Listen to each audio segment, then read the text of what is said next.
Hello guys, welcome back my new blog. तो guys, तो আজকে তো বিপত্তারিণী পুজো। তো বিপত্তারিণী পুজোর জন্য আজকে আমরা এই দুব্বো ঘাস তুলে নিয়ে এসেছি আর এই ডোরটা কিনে নিয়ে এসেছি। আমরা এখানে ঘরেই বানাবো আর যেখানে পুজো হয় ওখানে দিয়ে আসবো। আমাদের তো পাড়ায় পুজো হয়, তো আপনাদেরকে সব দেখাবো। তো দেখুন, তো এখানে আমার দিদি ডোরটা বানাচ্ছে, দেখুন।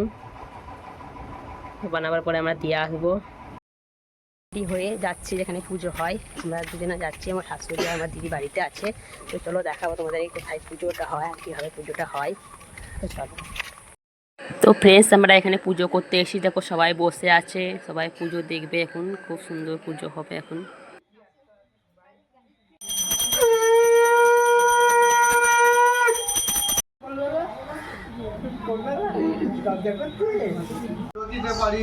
বিপত্তারিণী গুণগান বন্দিমা বিপত্তারিণী সর্বদুঃখ বিনাশিনী তুমি সর্বমঙ্গল কারণ বিপদে পড়িয়া যেবা কাতরেতে করে সেবা বিপদ না রহে কদাচন তুমি মা শ্রী দেবে। পুজো হয়ে গেছে, আমরা বাড়ি থেকে যাচ্ছি এবার।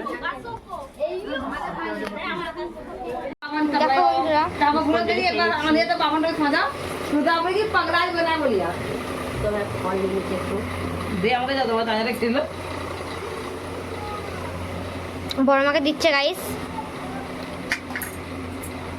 আমার বড় মারা এখানে উপোস ভাঙছে এখন। এই যে ফল খাবে, এখন ফল খেয়ে ওদের উপোস ভেঙে যাবে, দিয়ে 13টা লুচি খেতে হবে। দেখো খেয়ে নিল ফলটা। পরে চলে এসেছি, তো এখানে যে দৌড় বেঁধে দিয়েছি আমরা। এবার আমরা লুচি মুচি করবো, এই করে আবার খাবো। কি খায় সেটা তোমাদেরকে দেখাবো। তো দেখুন, এখন লুচি করা হয়ে গেছে। এখানে 13টা লুচি নিয়েছি, ছোট ছোট নিয়েছি 10টা, আর বড় বড় নিয়েছি 3টে, কেন আমি অত খেতে পারি না। আর এখানে করেছি দেখো ঘুগনি আছে, আর এখানে করেছি আমি সুময়। এই 3টে করেছি রান্না, আর খাবো এখন। তো আজকের ব্লগ এত অবধি ফ্রেন্ড, বাই বাই।